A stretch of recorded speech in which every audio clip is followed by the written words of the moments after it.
Hi guys and welcome back to the channel.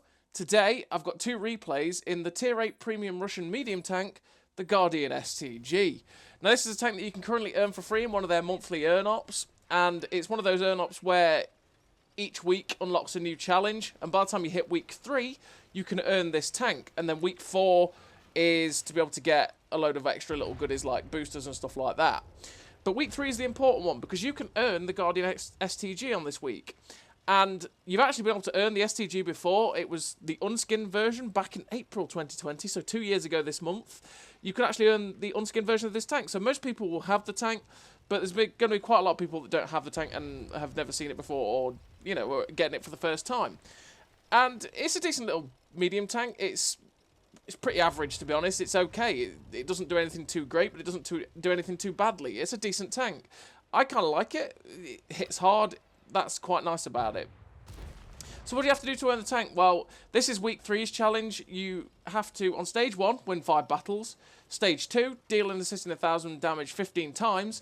And stage 3, deal 50,000 damage or more in any number of battles. Now, stage 1 and 2, or week 1 and 2, the first 2 stages are exactly the same, and the only thing that scales is the deal damage one. And that was like 35,000, I think, and then 40,000 damage to do on week 1 and 2. You got to do a fair amount of damage, but you know, you can do it all in the final week if you wanted to. You could do it week by week. It's up to you. But you can earn this tank, and like I say, this tank is a pretty average tank, to be honest. Like I say, it does nothing too good. It does nothing too bad. It has this big 122mm gun. It has 390 alpha at tier 8, which is wonderful. It has solid gun handling, actually. Its accuracy is pretty darn good for a 122. It's got 0.33 accuracy, which is really accurate.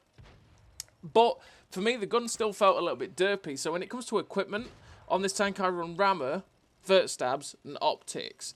Now I did try out running camo net for a wee while because this tank does also have absolutely fantastic camo at 0.33.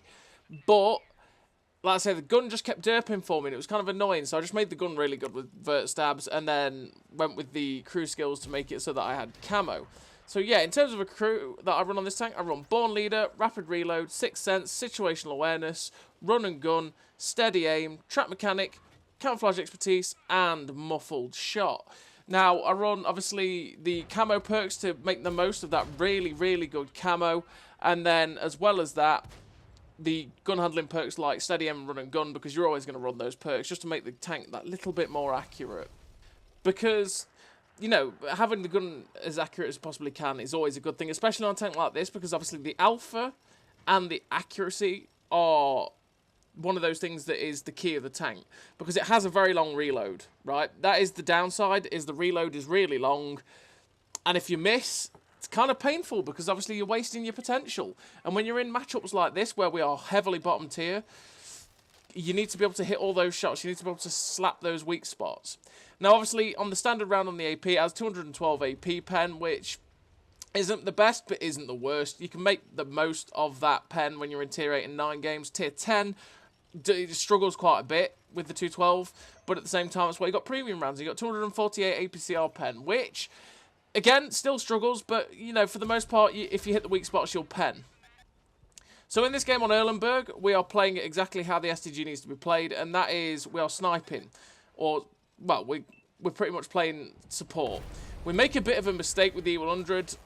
I was thinking that this guy was basically going to have stopped paying attention to me, was going to be pulling back, but he actually stopped and slapped that heat round straight through us, set us on fire, which isn't great.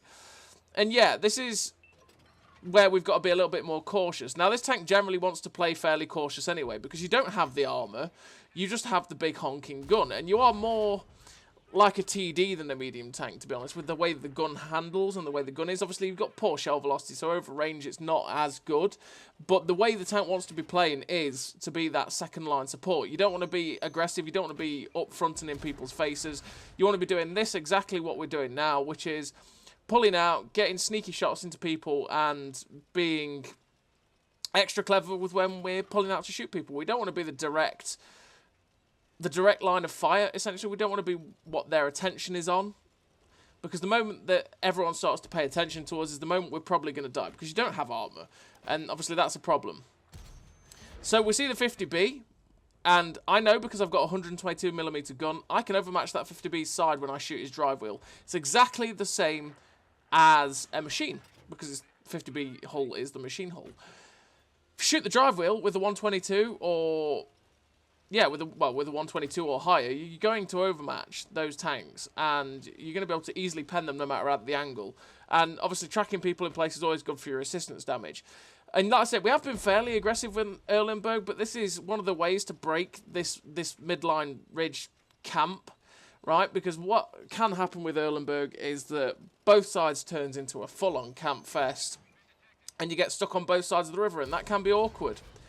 Now, we get a big shot into the side of the mouse, which attracts his attention. We go hide behind this rubble pile here, and it's like, nope, leave me alone, mouse. Don't want to deal with it. He stops looking at us, and that's when we can poke out to go have a look again.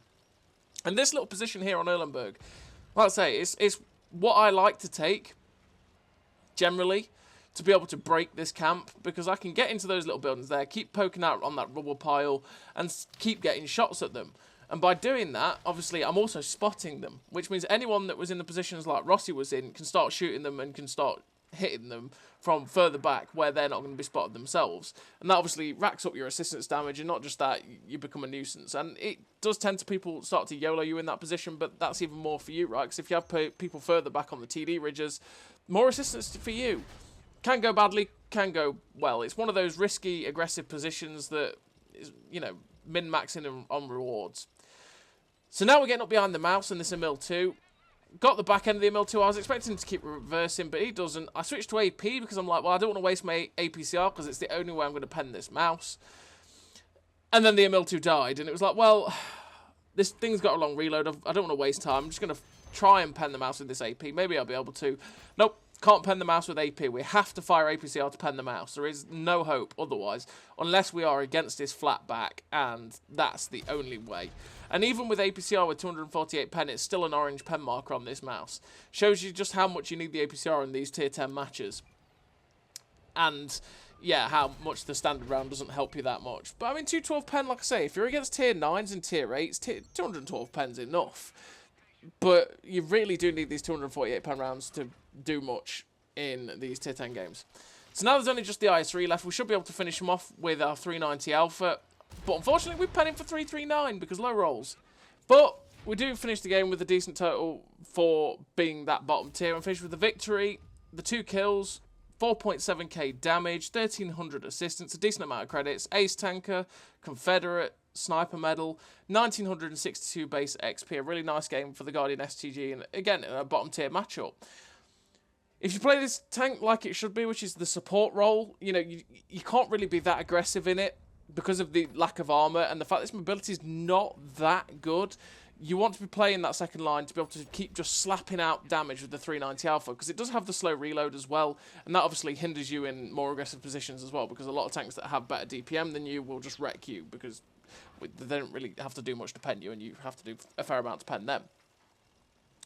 So, we're on the second game, and we're on No Man Han, and we're going to go to the position at E6, and this was, I think, my first or second game on No Man Han since its return. It's good to have it back, and we're in, like I said, we're on the encounter variant, which means that the spawns are a little bit wacky, and I get spotted as I'm moving up here, and I'm like, well, great, because I am expecting them all to be up on there, but fortunately enough, no one is shooting at us, and we get a nice snapshot RBRT into the 13105, and that poor 13105 then gets penned by the Type 5 Heavy. He had a good time. He had a very, very good time. But yeah, I want to be on these little ridge lines over here, because as soon as people start to get spotted on the mid-ridges and that, I can start getting shots at them, and I can stay in a position where, again, I can sort of use my camo, my very good camo, to a bit of advantage here and stay unspotted while getting big shots out.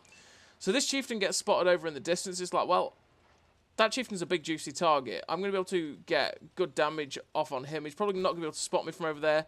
And hopefully, we'll be able to track him in place, which is exactly what happens. And we get a little bit of assistance off it, which is nice.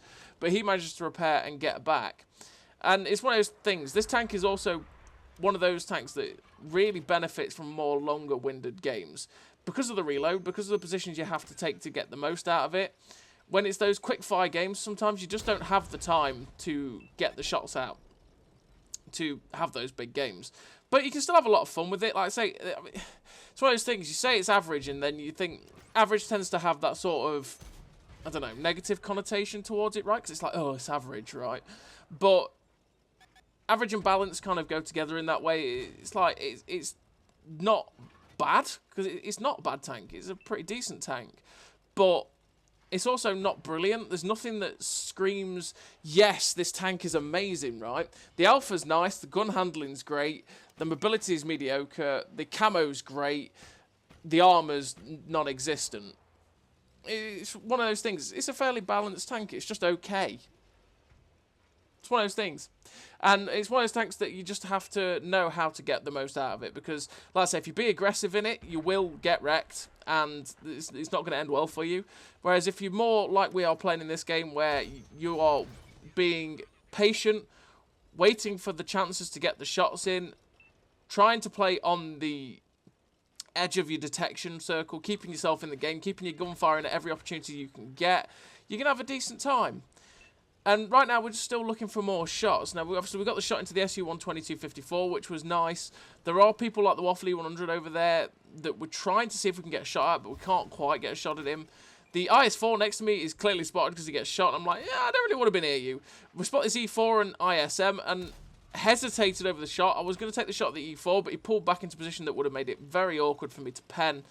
And then we snapped the shot at the ISM and missed that one too. So I'm trying to pull up on top of this little ridge here because this little vantage point might give us a better shot. And I'm just looking like, okay, right, if I'm facing this way, I get spotted, I'm going to run into that rock and I'm going to die. This 50B gets lit up and unfortunately he pulls back just as we fire, so we only end up breaking his gun. But we've got to get out of dodge because we got lit and their tanks are probably looking at us and that's not what we want. So we swivel round, now we're unspotted, we're going to change into this position here. There's this E75 that's sort of in the open for us, or, well, he's not in the open at this exact second, he's currently behind these rocks, but we're going to get ourselves into a position to try and get a shot at him. I'm going to swivel round, because that's one thing that you wanted to do with this tank, is always be facing the way that you're going to be able to run. So we get spotted when we fire at the E75, we can immediately, at full speed, run the other way. That's one of those things. It's pretty much the same with most turretless back-mounted turret TDs or mediums that can turn the turret the whole way behind them. If you get up on a ridge line like this, always expect to be spotted when you fire. So when you fire, you can then immediately sprint away the other way. Because if I'm facing forward, this thing doesn't reverse that quickly. I think it only reverses at like I think it's 20 kilometers an hour, which is decently quick, but it's not as fast as going forward at like 50 kilometers an hour, you know? So always prepare yourself to run. So you see there, I fire at the ISM, and I expected to get spotted, but I didn't. And I only got spotted because I actually drove into the sight line of the MXM454. But yeah, always prepare yourself to run away. So if you poke over a ridge like that, pull backwards over it, and that way you'll always be ready to get away. So this SU-122-54 is in a dodgy position, which means that we can get a nice side shot into him, which puts him down to a one-shot for the heavy tank that's over there. Now we've got this E75 again, and I'm looking at him like, I'm not really going to pen him with standard frontally. But, you know what, we're going to take a shot at this cupola. It's very, very slim chances of ever penning him. But RNG giveth, and RNG taketh. That shot probably shouldn't have even penned that guy. I'm not even quite sure how it did, because he's got a very strong turret, he's got very strong frontal armour. The cupola is obviously a weak spot, but again, that's really well angled and really hard to pen. So RNG just gave us that shot, and it flew true straight into his cupola and shut him down. I'd have been mad if I was that guy, but hey-ho. Now we've got shots at the C100 and ISM. I'm looking at it like, can I pen this ISM? It's going to be a struggle with AP, especially at that angle, but we took the shot anyway, and unfortunately we ended up hitting the rock. Now we're loading the APCR because we're never going to pen the E100 without the APCR. Never in a million years are we going to pen that guy. So I look away because I'm thinking, right, can I go for the MXM454 or the E4? No, the other way the E100 is driving out. Okay, hello, Mr. E100. Just let me slap the shot in. It goes straight into the side armour. And we get a nice big slap into him. Like I say, the alpha, especially for when you're bottom tier, this 390 alpha is a delight to have because, as you're seeing, it slaps. Tier 10s will hit you for a lot. Obviously, he'll hit me 750. But the thing is, you also hit them for a lot. And if you're in these sorts of positions where you can get big shots in, you're also always taking big slabs of their hit points. And it feels meaningful, right? It's not like hitting someone for 250. So now we've got this E4 out in the open. And remember, everybody, bamboo is brokenly good. So you saw me there. I could have shot the lower plate of that E4 really easily. But what I did is actually put the bamboo between me and him, which meant that he couldn't see me, because obviously I've already got really good camo. I've got muffled shot. My camo isn't that bad after firing, and by doing that, he didn't spot me at all when I fired through the bamboo. Bamboo is broken in this game. It's one of those well-known facts from a very long time ago, that if you ended up being in bamboo and you fired, for some reason you just don't get spotted. It is what it is. So always put cover between you and the enemy target anyway, and therefore you won't get spotted. So, yeah. That E4 is a problem, because he's gatekeeping. I can't go after this aim. I wanted to get behind this MX-M454 and get behind him and get shots, but just as I do it, he actually YOLOs down off the cliff. That E4 is making it so that I couldn't go straight over this little ridgeline here, because obviously he's going to black me for nearly 1,000. And that's just irritating. It's gatekeeping that whole other side of the ridge. But this MX-M454 is over here, and it's like, okay, I'm going to get this sneaky shot into his side. We managed to get the shot in, and we reverse back round the corner and just get away from his gun, luckily. But now I know he's fired. I know that I've got the time to get this shot in, so we aim at his cupola, he moves forward, and the shell really does look like it goes through his cupola there. It probably didn't. It's probably more because the shell tracers have been dodgy for ages, where shells seem to go where you're not actually aiming, but at the end of the day, it's more probably just desync than anything else. So we actually probably end up flying over his cupola. That E4 is still there looking this way, and it's like, okay, that E4's still here. That bar is on top of the ridgeline. I'm like, please, bar, come and help. I'm just going to poke around this corner, see if this guy's still here. And I'm like, please, bar, come help, shoot this guy. I get spotted, and it's like, okay. Oh, he's moved. He attacks the bar, and the bar just says, get out of here, Mr. Tier 10. I have big gun, and I finally got my chance to shoot something because I actually got the gun down on target. And that's the MX-M454 gone. Now there's only one tank left. It's the E4, and I'm looking at him going, is he actually there? I don't think he is. It seems he got shot by me and someone else, and then just pulled back around the corner and just left. It seems to be happening quite a bit. I've had that quite a few times where people take 2 or 3 hits and just go, I give up, and just leave. Weird one. It's a weird one. But we unfortunately don't get anywhere near that E4. We couldn't pen the cupolas. No chance to pen the E4 cupola anymore. Even tanks firing 340 heat struggle with that. And our 248 pen was never going to pen it. But we finished the game with 4.6k damage, 2.2k assistance. The ace tanker, the Confederate, 1981 base XP. A really nice game for the Guardian STG and another bottom tier matchup. Like I said, this tank is pretty decent. It's an average tank, right? But you can earn it for free, and you can never bone at free stuff. So as always, everybody, thank you very much for watching. I'll see you next time.